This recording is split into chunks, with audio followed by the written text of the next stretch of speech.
अमेरिकी सदर Donald Trump ने अंकारा में मीडिया से गुफ्तगू में कहा है कि ईरान के हमलों के बाद उनके ख्याल में मफाहमती याददाश्त खत्म हो चुकी है। ईरान किसी सूरत जौहरी हथियार नहीं रख सकता। मजीद तफसीलात इस रिपोर्ट में।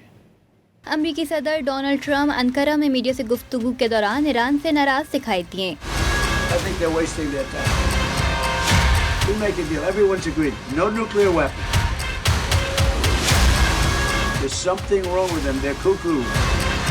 कहा उनके ख्याल में ईरान के हमलों के बाद मुफाहमती याददाश्त खत्म हो चुकी। एक बार फिर दोहराया कि ईरान किसी सूरत जौहरी हथियार नहीं रख सकता। ईरान की तमाम क़यादत खत्म कर दी। अब वहाँ नए लोग हैं। आज भी ईरान के साथ डील करना चाहते हैं।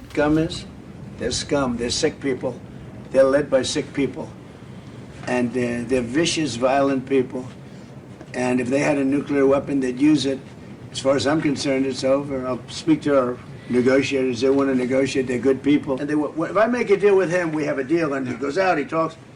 We make a deal. Everyone's agreed. No nuclear weapon. We make a deal. They go outside, talk to the press. They say, we never even talked about it. There's something wrong with them. They're cuckoo.